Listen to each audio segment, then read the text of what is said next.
ஓம் ஸ்ரீ தாரா நேயர்களுக்கு வணக்கம். இது ஜோதிட வகுப்பு 7ஆம் பகுதி. இதுக்கு முன்னாடி பார்த்தோம்னா, கிரகங்களுடைய வருடங்கள் அந்த விஷயத்தை வந்து அடுத்தடுத்த வகுப்புல பார்க்கலாம்னு நம்ம சொன்னோம். அது கிரகங்களுடைய வருடங்கள் அப்படின்னா என்னங்க? அப்படின்னா, கிரக வருடங்கள் அப்படிங்கிற பார்க்கறதுக்கு முன்னாடி, நம்ம ஒரு கடவுள் வணக்கம். ஓகேங்களா?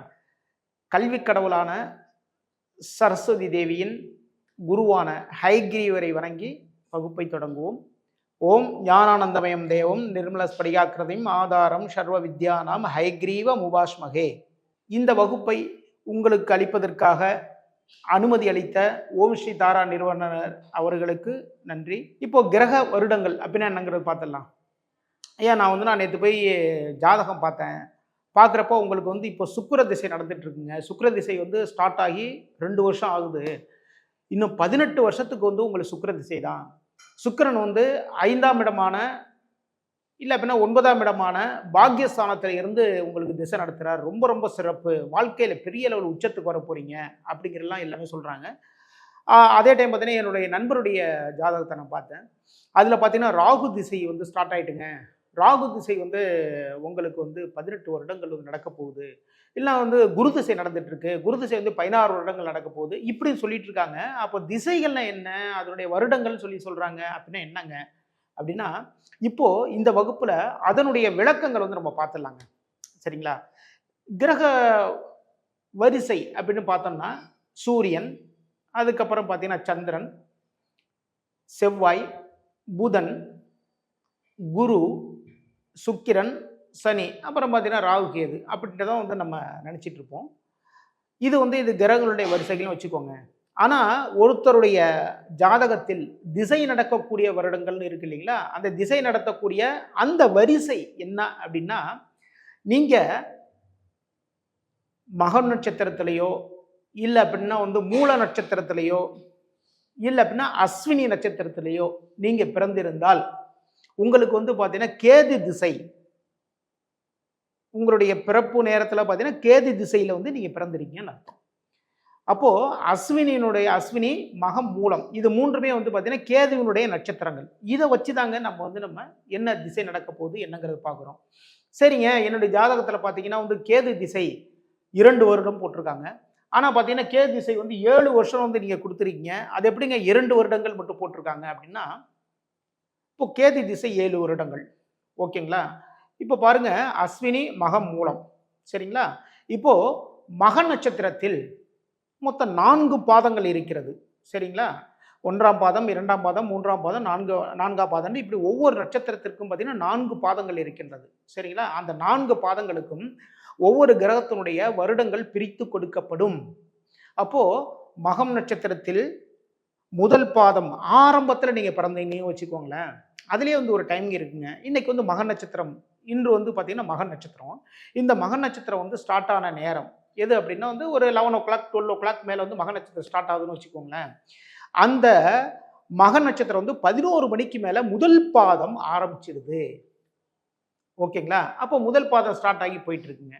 அதுக்கப்புறம் பார்த்தீங்கன்னா இப்போ ஒரு நட்சத்திரத்துக்கு எவ்வளவு டைமிங் வந்து கொடுத்தோம் அப்படின்னா 60 நாளிகை வந்து கொடுத்துருப்பாங்க.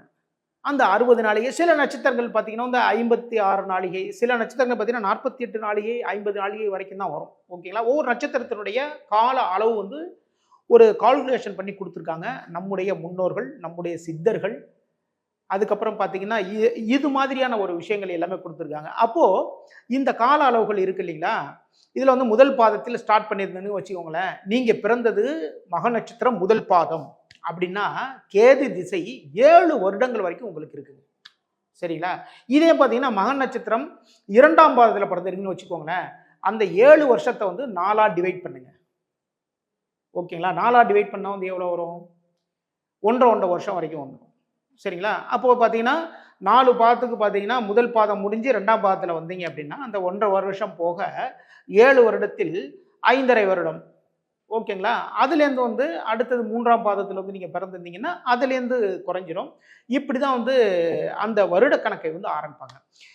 இதுலேயே பார்த்தீங்கன்னா சில பேர் பார்த்தீங்கன்னா 3 மாதங்கள்லாம் இருக்கும். அப்போது 4ஆம் பாதத்தில் ஓகேங்களா? 4ஆம் பாதத்தில் கடைசி டயத்துல வந்து சில பேர் பிறந்திருப்பாங்க.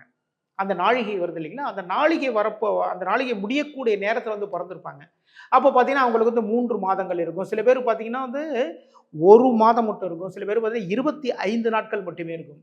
இது மாதிரி தாங்க வந்து ஒரு கால்குலேஷன். அப்போ முதலாவதாக வரக்கூடிய திசை என்ன அப்படின்னா, அந்த கால்குலேஷன் அந்த ஆர்டர்ல வந்து வர்றது என்னன்னா, கேது, அதற்கடுத்ததாக சுக்கிரன், அதற்கடுத்ததாக சூரியன், அதற்கு அடுத்ததாக சந்திரன், சந்திரனுக்கு அடுத்ததாக செவ்வாய், செவ்வாய்க்கு அடுத்ததாக வந்து என்ன என்ன திசை வரும்? அப்போ நம்ம வந்து நம்ம செவ்வாய் திசைக்கு அப்புறம் பார்த்தீங்கன்னா, இப்போ நம்ம கிரகங்கள் பார்த்தோம். செவ்வாய்க்கு அப்புறம் பார்த்தீங்கன்னா புதன் வருது. ஆனா இங்க இந்த கிரக திசை வருடங்களில் வந்து செவ்வாய்க்கு அப்புறம் பார்த்தீங்கன்னா ராகு வந்துடுறாரு. சரிங்களா? ராகு, ராகுவினுடைய திசை. அதற்கு அடுத்ததாக பார்த்தீங்கன்னா குருவினுடைய திசை. அதற்கு அடுத்ததாக பார்த்தீங்கன்னா சனி பகவானுடைய திசை. அடுத்ததாக தான் புதன் திசை. இப்போ புதன் திசை முடிஞ்சதுக்கு அப்புறம் பார்த்தீங்கன்னா திரும்ப வந்து கேது திசையிலிருந்து ஸ்டார்ட் ஆகும். ஓகேங்களா? இதுதாங்க அந்த ஆர்டர். ஓகேங்களா? 9 கிரகங்களுக்கும் இவ்வளவு வருடங்கள் என்று பிரித்து கொடுக்கப்பட்டிருக்கிறது. இப்போ இப்போ வந்து உங்களுக்கு ஓரளவு புரிய ஆரம்பிச்சிருக்கு இப்போ. இப்போ பார்த்தீங்கன்னா வந்து அடுத்ததாக சுக்கிரனுக்கு பார்த்தீங்கன்னா 20 வருடம். அப்போ சுக்கிர திசை வந்து உங்களுக்கு ஸ்டார்ட் ஆயிட்டுங்க. இப்போ ஒரு 18 வருஷம் வரைக்கும் வந்து உங்களுக்கு சுக்கிர திசை வந்து ரொம்ப சிறப்பா இருக்கு அப்படின்னு தான் நம்ம சொல்றோம் இல்லையா? அந்த 18 வருடங்கள். இன்னொரு விஷயம் என்னன்னா, நம்ம என்ன லக்னத்துல வந்து நம்ம பிறந்திருக்கோம், நம்முடைய லக்னத்திற்கு சுக்கிரன் நன்மை செய்யக்கூடியவரா, அது எந்த திசையா இருந்தாலும் சரிதாங்க. ஓகேங்களா? நம்முடைய லக்னத்திற்கு அவர் நட்பா, பகையா, இதுதான் முக்கியம். ஓகேங்களா? நட்பு கிரகமாக இருந்தால், இப்போ மிதுன லக்னம்னு வச்சுக்கோங்களேன், இல்லை அப்படின்னா கன்னி லக்னம், இல்லை அப்படின்னா துலா லக்னமே வச்சுக்கோங்க. துலா லக்னத்திற்கு சுக்கிர திசை நடக்க ஸ்டார்ட் ஆயிடுதுங்க. அப்போ லக்னாதிபதியினுடைய திசை இந்த டயத்துல தான் பார்த்தீங்கன்னா அந்த ஜாதகர் தன்னுடைய வாழ்க்கையில எந்த லெவல்ல நம்ம வரணும், எப்படி முன்னேறணும் அப்படிங்கிற ஒரு விஷயத்தை அவர் ஸ்டார்ட் பண்ணாருன்னு வச்சுக்கோங்களேன், பெரிய லெவல்ல வந்து வந்துடலாம். கன்னி லக்னத்துக்கு பார்த்தீங்கன்னா சுக்கிர திசை. இது பார்த்தீங்கன்னா கன்னியுடைய அதிபதி யார் அப்படின்னா புதன் பகவான் தான். அப்போ அந்த புதன் பகவானுடைய நட்பு கிரகமா வந்து சுக்கிர பகவான் வந்துடுறாரு. இல்லை அப்படின்னா நீங்க மகர லக்னம் வச்சுக்கோங்களேன், மகர லக்னத்திற்கு நட்பு கிரகமா வந்து சுக்கிரன் வந்துடுறாரு. அப்போ மகர லக்னத்திற்கு சுக்கிர திசை நடந்ததுன்னா மிக மிக சிறப்பு. ஓகேங்களா? நட்பு ஒரு ஃப்ரெண்ட்லி. அப்போ அந்த 20 வருடங்கள் இப்போ உங்களுக்கு பார்த்தீங்கன்னா உங்களுக்கு கேது திசை முடிஞ்சு அப்புறம் சுக்கிர திசை ஸ்டார்ட் ஆயிட்டு, ஆனா நீங்க ஜாதகம் பார்க்க போற டயத்துல கேது திசை முடிஞ்சு சுக்கிர திசை ஸ்டார்ட் ஆகி ஒரு 2 வருஷமோ 3 வருஷமோ ஆச்சுன்னு வச்சுக்கோங்களேன். இதுக்கப்புறம் ஒரு 17 வருடங்கள் வரைக்கும் வந்து உங்களுக்கு சுக்கிர திசை இருக்குங்க அப்படி சொல்லுவாங்க. ஓகேங்களா? இப்போ இதுதாங்க அந்த கால்குலேஷன். அதாவது நம்ம பிறக்கும்போது எந்த நட்சத்திரத்தில் அன்னைக்கு பார்த்தீங்கன்னா என்ன நட்சத்திரம் அப்படின்னு கண்டுபிடிக்கிறதுக்கு அன்னைக்கு சந்திரன் வந்து பயணிக்கக்கூடிய நட்சத்திரம் தான் நாம் பிறந்த நட்சத்திரம். அந்த நட்சத்திரத்தில் 1ஆம் பாதத்தில் சந்திரன் பயணிக்கின்றாரா, 2ஆம் பாதத்திலா, 3ஆம் பாதத்திலா, 4ஆம் பாதத்திலா, இதை வைத்துதான் நம்முடைய பிறப்பின் திசை சொல்லப்படும். இப்போ பார்த்தீங்கன்னா வந்து புதனுடைய நட்சத்திரம் எடுத்துக்கோங்களேன். புதனுடைய நட்சத்திரங்கள் என்னென்ன வருது? ஆயில்யம், கேட்டை, ரேவதி. இப்போ ஆயில்ய நட்சத்திரத்தில் பிறந்திருக்காருன்னு வச்சுக்கோங்களேன். அப்போ புதனுடைய திசை வந்து நடக்க ஆரம்பிக்கும். இப்போ நம்ம அடுத்ததை பார்த்துலாம். இப்போ சுக்கிர திசை பார்த்தோம். சுக்கிரனுடைய நட்சத்திரங்கள் என்னென்ன? பரணி, பூரம், பூராடம். இது 3மே பார்த்தீங்கன்னா சுக்கிரனுடைய நட்சத்திரங்களா வந்தது.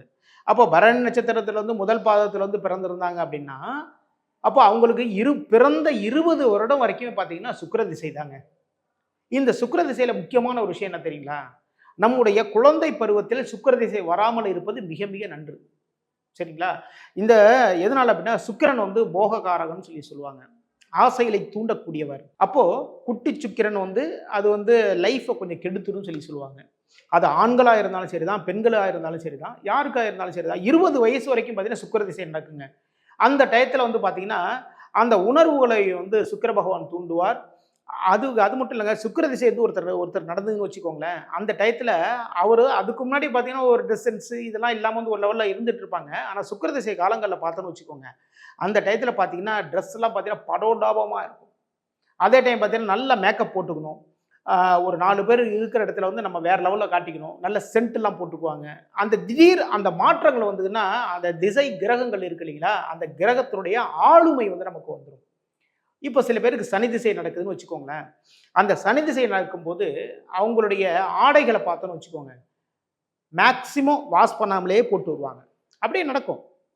அது ஃபேமிலியில் இருக்கிறவங்களுக்கு இருந்தாலும் சரிதான், இல்லை அப்படின்னா வந்து பேச்சுலராக இருந்தாலும் சரிதான், துவைக்காத ஆடைகளை அவங்க யூஸ் பண்ணிட்டு இருப்பாங்க. அவங்களுக்கு பார்த்தீங்கன்னா கன்ஃபார்மாக சனி திசை போயிட்டு இருக்கும். சில பேர் பார்த்தீங்கன்னா கேது திசை போயிட்டு இருக்கும். அந்த கேது திசை போகும்போது பார்த்தோன்னா ஒரு விஷயம் சொன்னோன்னு வச்சுக்கோங்களேன், இல்லை நீ லைஃப்பில் வந்து இப்படி பண்ணணும் அப்படி பண்ணிட்டு வந்து நமக்கு வந்து ரொம்ப விஷயங்கள் வந்து எடுத்து கொடுத்துக்கிட்டே இருப்பாங்க. ஏன்னா கேது வந்து ஞானகாரகன் இல்லையா? அப்போ அந்த கேது சம்பந்தமான விஷயங்கள் வந்து நமக்கு கொடுத்துட்டே இருப்பாங்க. அது நீங்கள் வந்து நம்பிக்கை இருந்தாலும் சரிதான், நம்பிக்கை இல்லைங்க எனக்கு ஜோதிடத்தில் வந்து பெருசாக நம்பிக்கை இல்லைங்க, தாராளமாக இருந்துக்கோங்க, அதை பற்றி கவலையே கிடையாது. இருந்தாலும் கிரகத்தினுடைய ஆளுமை உங்கள் மூலமாக வெளிப்பட்டே ஆகும். வெளிப்பட்டு அதாவது தன்னுடைய காரகத்தை வந்து உங்க மூலமா வந்து வெளிப்படுத்தியே தீரும். இதுதான் வந்து உண்மைதான். எப்படி அப்படின்னா, நம்ம தண்ணி குடிக்கிறோம், ஓகேங்களா? அந்த தண்ணி வந்து பார்த்தீங்கன்னா ரொம்ப குடிச்சிடறோம்னு வச்சுக்கோங்களேன், அதுக்கப்புறம் என்ன நடக்கும்? இதே டயத்தில் பார்த்தீங்கன்னா வந்து ஒரு ஏசி ரூம்லேயே உட்காந்துட்டு இருக்கோம். அப்போ அந்த தண்ணியும் குடிச்சிடறோம் ரொம்ப ஃபுல்லாக, ஏசி ரூம்லேயே உட்காந்துட்டு இருக்கோம். அப்போ என்ன ஆகும்?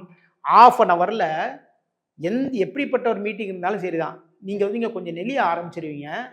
நம்ம முதல்ல கொஞ்சம் வெளியில் அப்படி போயிட்டு வந்துடுறேனே, ஒரு ரெஸ்ட் ரூம் போயிட்டு வந்துடுறேனே அப்படி சொல்லி அந்த உணர்வு அந்த விஷயத்தை வந்து கொண்டு வந்துடுது இல்லையா?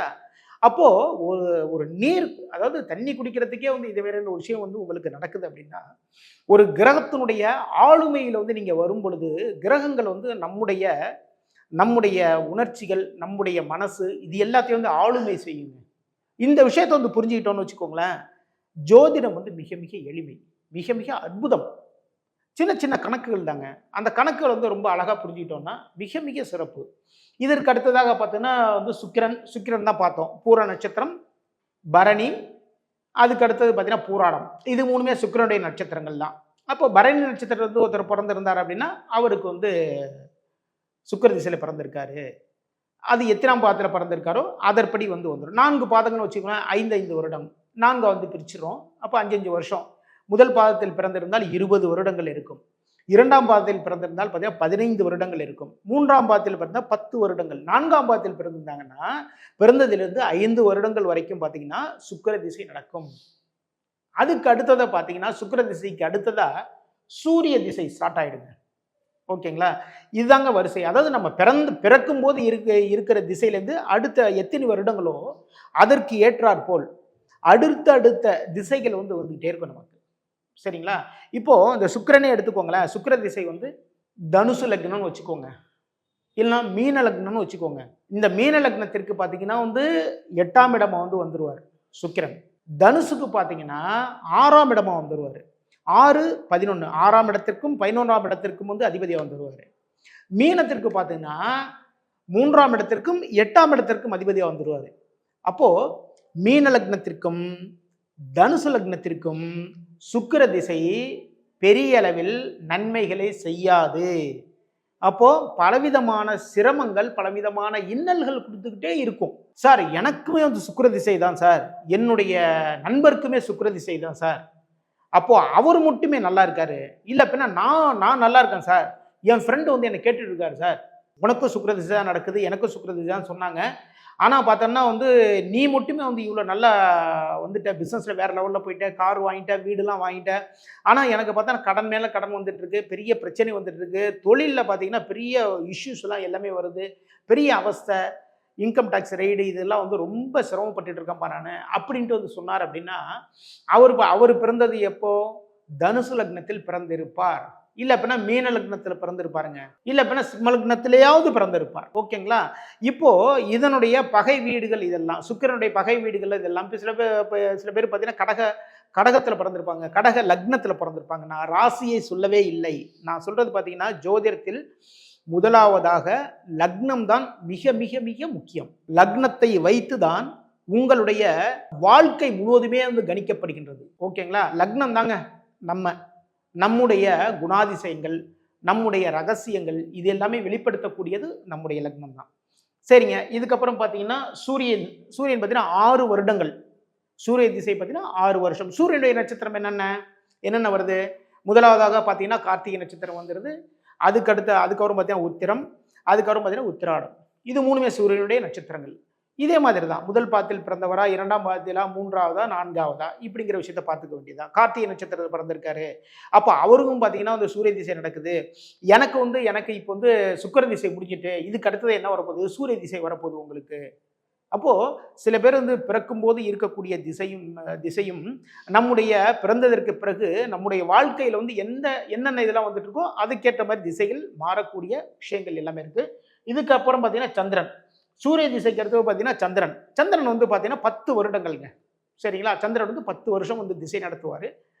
இப்போ சந்திரனுடைய நட்சத்திரங்கள் என்னென்னு பார்த்துக்குங்க.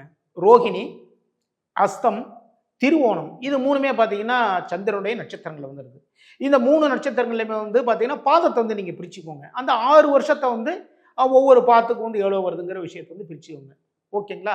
இப்போ இது மாதிரி வந்து நம்ம வச்சுக்கிட்டோம்னு வச்சுக்கோங்களேன். இதுதாங்க இந்த திசையினுடைய கணக்கு. அதாவது கணக்குன்னா இதுதான். ஓகேங்களா? இப்போ நம்ம இதுவரைக்கும் இந்த வகுப்பை உங்களுக்கு அளிப்பதற்காக அனுமதி அளித்த ஓம் ஸ்ரீ தாரா நிறுவனர் அவர்களுக்கு மிக மிக நன்றி. இந்த பதிவை உங்களுக்காக ஒளிப்பதிவு செய்து கொண்டிருக்கும் ஸ்வீட்டி அவர்களுக்கும், கேமராமேன் இமான் அவர்களுக்கும் மிக மிக நன்றி. இந்த பதிவை உங்களுக்காக வழங்கும் எடிட்டர் காட்சன் அவர்களுக்கு மிக மிக நன்றி. மீண்டும் அடுத்த வகுப்பில் சந்திப்போம்.